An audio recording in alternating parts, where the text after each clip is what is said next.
Hello and assalamu alaikum everyone.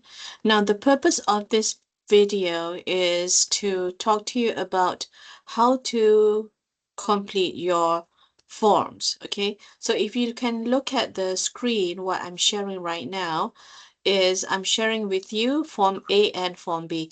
So a lot of questions have been given to me from students on how to write down Form A and Form B.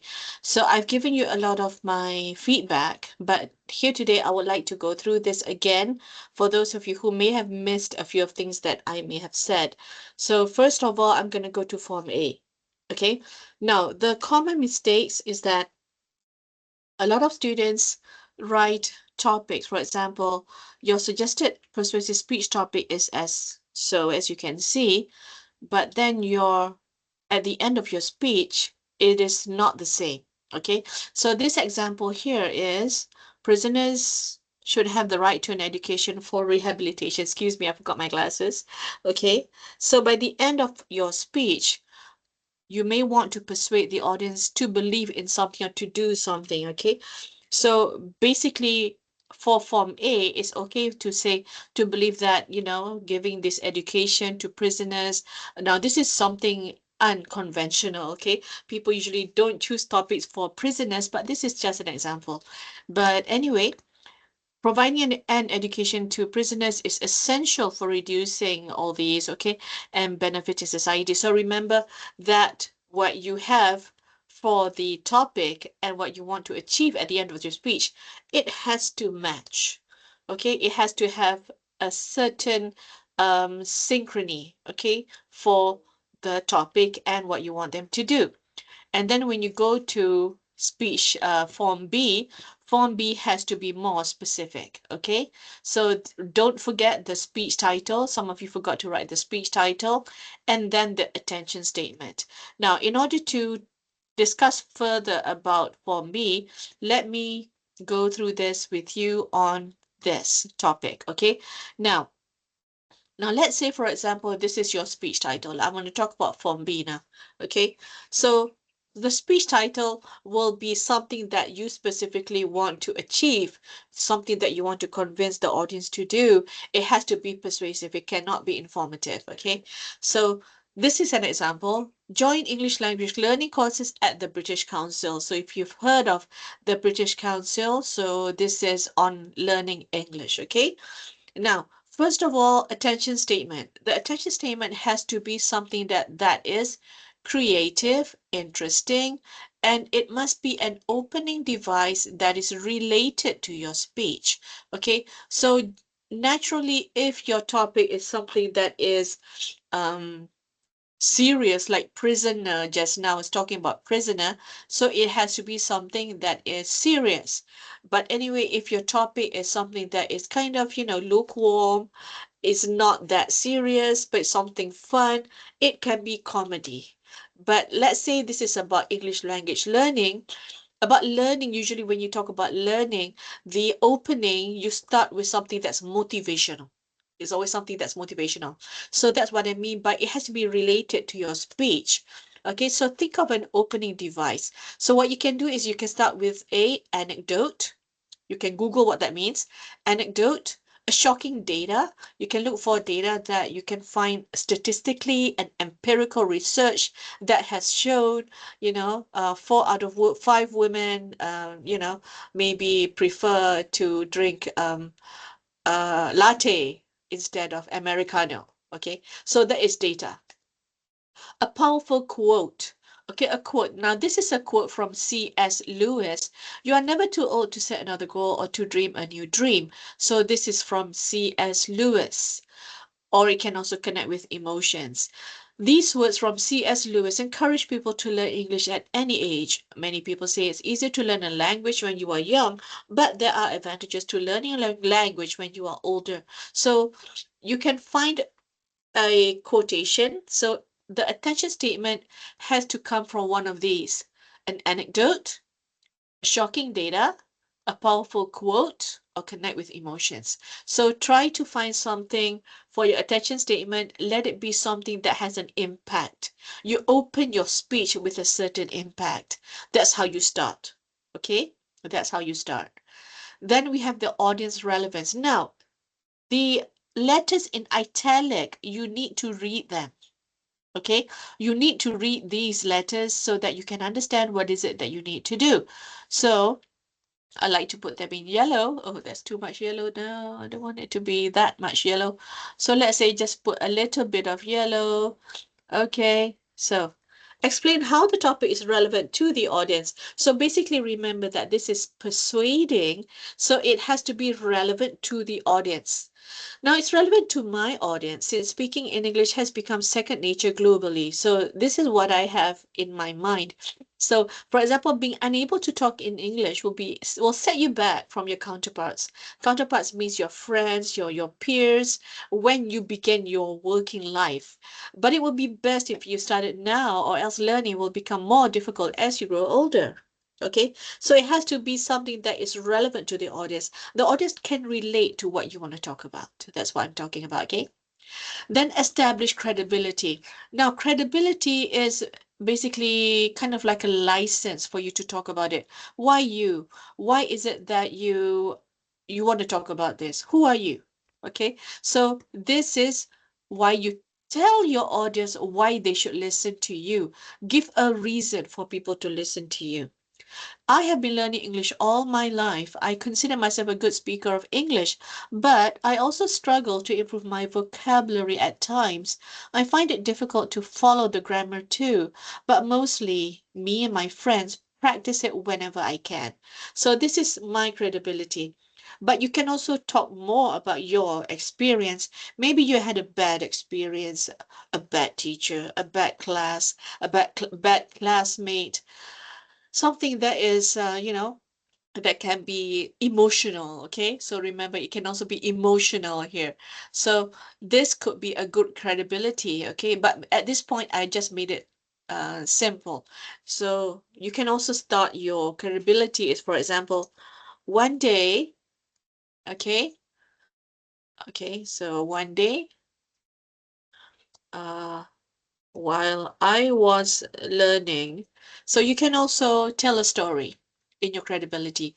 Yeah, it may look like it overlaps with the attention statement, but it doesn't have to, because your attention statement here, what I have is the quotation and emotional connection, but my credibility is giving a story. So it's okay. No problem. Okay, so you can be creative in that way. Okay, but don't do the same thing twice. It'd be quite boring, right? Okay, let's say what I mean by twice is first you tell a story and then credibility you tell another story. So it's story upon story. It can sound a little bit jarring, to listen to the same thing at this, twice. So let's make it, more diverse. You have a quotation or you have a data, then your credibility, you tell a story. So plan it in that way so your speech will become interesting. Okay. Then now, number four is a clear and concise statement communicating the purpose of your speech. Now, this is a thesis statement. Now, a thesis statement can only be a maximum of three main points. Three main points in one sentence. Some of you came up with like one whole, not one, three paragraphs, two paragraphs. No, no, no. It's only about 3 lines long, at the maximum 4 lines long, but not one line, that's too short. So for example, here I have my sample for you. Being unable to speak in English will set you back in your future workplace compared to your peers, while the ability to speak in English gives many perks for future graduates and benefits for occupational advancement. So if you can see, there are three main points here. Okay, so first of all, remember I was talking about the problem, solution, benefit, pattern. So here is set you back, if you understand what this means, set you back at your future workplace compared to your peers. So this means that you will have a disadvantage. So let me color this red. Doesn't look nice in red. Okay, so red in the font. So that is a problem. Okay, now let's look at the solution. The ability to speak in English gives many perks for future graduates. Okay, I'm not really happy with this sentence. Let's make it a little bit more of a solution. Okay, the ability to speak in English. Okay, learning, maybe, okay, learning, no, it's not something missing there. Learning to speak in English at British Council. See, so that at the, sorry, at the British Council. So that is a solution. My solution is, remember my topic, British Council. Learning to speak English at the British Council gives many perks for future graduates. So the rest of the sentences you can be creative as much as you want. Now I don't want this to be red because this is solution. Just now the problem was a red color. Now let's make it a different color. Green. Okay, solution. Okay, so that is a solution. Learning to speak in English at the British Council gives many perks for future graduates. Now let's look at the benefits of learning. Now remember, problem, solution, benefits. Okay, so I'm talking about benefits for occupational advancement. So let's say I want this to be blue because it's something positive. Okay, so see, I have three main points here. Okay, so I'm going to save that. So you can see I have three main points, but in one sentence. So your thesis statement has to be only three main points, but one sentence, taking into consideration the problem, the solution, and the benefits. So that is why this will be mirrored in your section B body. Okay, so I'm going to go to that in a moment. Okay, before that, let's look at preview. The previous preview section is a summary of main points that you will cover in your speech. Now, the preview is kind of like the talking section of your thesis statement. The thesis statement is kind of like a linear point form, but you write it in one sentence. Now, in this speech, I will talk about the problems with being unable to speak in English and how having the ability to speak well in English will allow you to have benefits in your future workplace and future career. So for this preview, you can have more than one sentence, no problem. Okay, so yada, yada, yada. So I have two sentences or three sentences, no problem. So this is the preview. Okay, you can write it in any way you want. But basically, it has to be taken from ideas from the thesis statement. Okay, now, as we move on to section B, do not forget we have the transition to main idea. Now, the transition to main idea is very, very important because it helps you to move from section A to section B. Let's begin with my first point, that being unable to speak in English will set you back compared to your peers. So that's my transition. A transition is like a platform. You want to move from platform A to platform B. It gives you the steps. So it has a nice flow. So without the transition, the transition is only one sentence. One sentence. Some of you came up with like three sentences, one whole paragraph. No, no, no. It's only one sentence. It's even one phrase. It doesn't have to be a complete sentence. Okay. So you can say, let's begin with my first point. So let me underline that. So that is a certain transition. Oh my goodness, it's not working at this point. Okay, let me just make it underlined. Okay, so that is the transition. So these are all problems. Being unable to speak in English will set you back. So I'm talking about the problems. So point number one, point number two, point number three, they are all problems. A learner will have limited opportunities. Now let me just make this limited opportunities. Okay, that's one problem. Will have, sorry, I'm correcting my grammar as I do this, have a lack of confidence. Okay, so have a lack of confidence. So we'll lack confidence. Okay, whatever it is. Yeah, so again, so this is the second problem, and also will have limited work opportunities. So this is another problem. Three problems. So we already have three problems. Now, don't worry. Maybe you have a lot of problems that you found based on your research, based on your reading. You have to choose. You cannot put like 10 problems there because you only have 6 to 8 minutes to present. So you have to choose the best. If let's say, but doctor, I have a lot of problems in based on my outline. No, you cannot put all of the problems there. You need to select. the most prevalent problems that you want to mention. Okay, don't put everything. Okay. Now, after you talk about the problem, remember now we're talking about the solution. Okay. Now, let's move on to the second point. The ability to speak in English gives many perks to future graduates when they register for classes at the British Council. Now, this is the solution because we're talking about learn English at the British Council. Don't you remember? Okay, we're talking about the solution. Okay, now let me just move on to this. Now we're moving to the next idea. So you need to do something similar. So you need to find ideas. It doesn't have to be three. It can be two. No worries. Okay. Now, I didn't have the time to come up with ideas, but I hope you get the picture. So you need to do the same that you did with main idea one and replicate that to number two. But now you're looking at the ability to speak in English, which, at point number two is the solution. Okay. Now we are moving on to main idea three. Transition to main idea three. Most, something wrong here, sorry. Most importantly, most importantly, English classes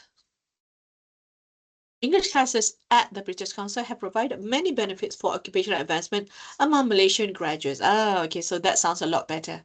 Okay, so this is another transition. Okay, most importantly, you can use any transitional word that you want, any phrase that you want that will work. So most importantly, so that can be, usually we use at the end, finally, lastly, thirdly, most importantly, so you can use those. Okay, and then you come up with your main ideas and include at least two subpoints, similar to what we did here. Okay, but then again, if you look at my example here, we have research has found that EFL students in Jordan have problems furthering their postgraduate studies. So this is taken from Huari 2019. This problem sets them back among their peers. And other researchers such as 1996 and Leon and Ahmadi 2017, as much as Stewi and Hamuda 2016, they all declared that among the four English skills. So that's how you report basically. We'll talk about how to report your citation later on, okay? But now we're talking about how to put the citations on your outline, okay?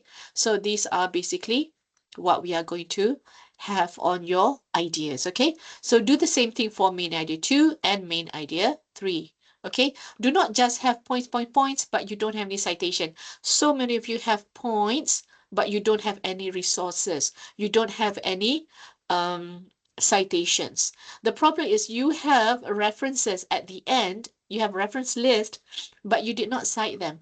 I do look at your reference list, and your reference list has to have the same author in your ideas, but somehow your main idea and your references, it does not have the same author, and you did not even cite your references. So that's one red flag for me, because you could just paste any reference and claim that you made that reference, but you did not. So be careful. Okay, be careful with that. Now, let's move on to section C. Now, section C is the conclusion. A lot of students, I think I haven't gone through section C with you, so that's why I need to go through this with you now. So for section C, the conclusion, we're looking at the transition and the signal closing. So closing, usually we would say lastly, so lastly, you can use this as the signal closing, lastly, or you can say last but not least, okay? It's easy to just get support from others when learning the English language. Now let's review the main points, okay? Now, when let's say you review the main points, what you do basically is you go back to the preview. Remember, these are the main points. So what you can do is you can copy. Now, this is the time that you can really copy and paste. Okay, so you go to review your main points, number 12. Let's paste this, okay? Now, you've already pasted your main points. So these are your number 12. So number 12, basically, number 12 and number 5 are identical. They are the same points. You just copy and paste. Okay? Then, call to action. Now, call to action is very, very important. This is the punch.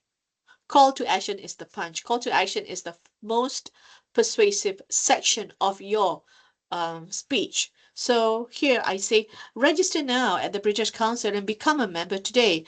Go to the website and go to the website now. No, go to the website now and register for an online class at www.britishcouncil.my. So in your speech later on, when you have your recording, you can also have it down there, in your video. So you can also say in your citation, you can say britishcouncil.my and look for the English courses for adults, for example. Okay. So call to action. So maybe if there's payment, if there's a membership, mention to your audience what they can do, what they should do now. Is there a promotion? If they become a member, is it free for the next 6 months? Or is there a 50% promotion?